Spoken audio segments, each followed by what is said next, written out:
Nah, yang berikutnya itu adalah institut ya. Nah, institut itu apa sih? Nah, institut itu adalah perguruan tinggi yang menyelenggarakan pendidikan akademik dan dapat menyelenggarakan pendidikan vokasi dalam sejumlah rumpun ilmu pengetahuan dan teknologi tertentu. Dan jika memenuhi syarat dapat menyelenggarakan pendidikan profesi. Nah, tujuan institut itu apa sih? Nah, tujuannya itu melakukan penyelidikan ilmiah dan pengembangan ilmu pengetahuan, teknologi, dan seni ataupun bidang lainnya yang relevan lah gitu ya. Nah, eh, selanjutnya kita akan membahas peran institut dalam masyarakat ya. Nah, perannya itu apa-apa aja sih? Nah, peran-perannya itu adalah yang pertama untuk menjaga keteraturan sosial. Yang kedua, memenuhi syarat kebutuhan atau memenuhi kebutuhan masyarakat. Nah, yang ketiga itu sosialisasi nilai dan norma. Eh, yang berikutnya adalah kontrol sosialisasi dan integrasi sosial. Nah, itu dia. Dan yang selanjutnya itu kita akan membahas contoh terkemuka di Indonesia tentang institut ya. Nah, di sini kita ada beberapa contoh ya institut ternama di Indonesia. Nah, yang pertama itu Institut Teknologi Bandung ya atau disingkat juga ITB. Nah, yang kedua itu Institut Pertanian Bogor atau IPB ya. Nah, yang ketiga itu Institut Teknologi 10 November atau ITS. Nah, yang terakhir itu ada Institut Seni Indonesia atau disingkat juga ISI.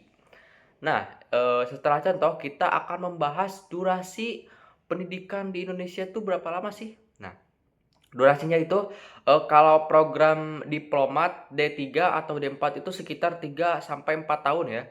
Dan yang selanjutnya itu program sarjana atau S1 itu sampai 4 tahun.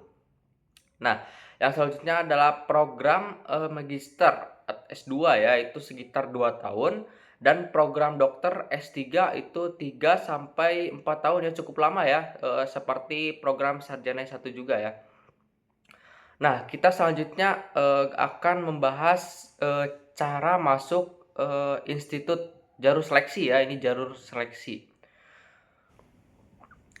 Oke, kita selanjutnya kita membahas cara masuk institut jalur seleksi ya. Nah, ada beberapa nih cara masuk institut jalur seleksi ya. Yang pertama itu ada SNMPTN ya. Itu berdasarkan nilai rapor dan prestasi akademik siswa. Nah, dan selanjutnya itu ada SBMPTN ya. Ujian tulis atau UTBK sebagai penentu seleksi masuk ya. Dan selanjutnya itu ada yang terakhir jalur mandiri, seleksi yang diselenggarakan institut secara mandiri ya. Nah, oke. Yang selanjutnya kita akan membahas estimasi biaya pendidikan di institut ya.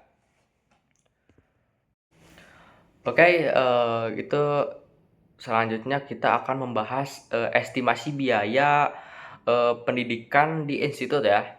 Nah, yang pertama itu estimasi uang kuliah tunggal ya atau UKT.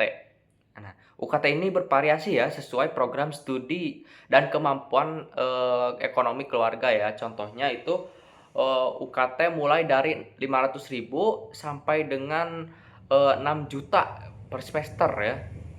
Nah, selanjutnya itu ada SPP.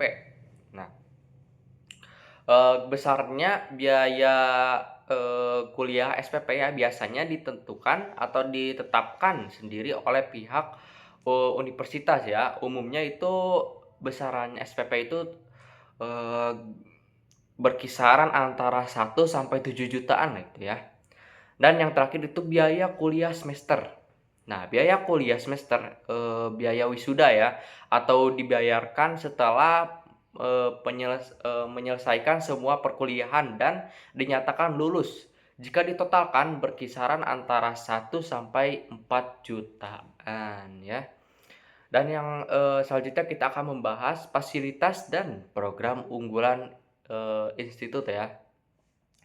Nah, fasilitas yang ada di program unggulan institut itu ada beberapa. Yang pertama itu, ruangan perkuliahan, area makan ya, dan, pusat layanan, eee, dan tempat belajarnya yaitu ada laboratorium dan perpustakaan. Oke, yang selanjutnya kita, masuk ke kesimpulan ya, kesimpulan, institut sebagai pilar pembangun bangsa. Oke, yang selanjutnya dan yang terakhir itu adalah kesimpulan untuk institut sebagai pilar pembangun bangsa ya. Nah, institut ini, berperan penting mencetak SDM unggul dan inovatif di Indonesia ya. Dengan kita memilih, institut berarti, investasi masa depan dan, kontribusi nyata bagi bangsa kita ya guys ya. Nah, oke, cukup ya untuk pembahasan institut kali ini, dan selanjutnya kita akan, beralih ke pembahasan selanjutnya yaitu politeknik ya. Oke, langsung saja kita ke politeknik.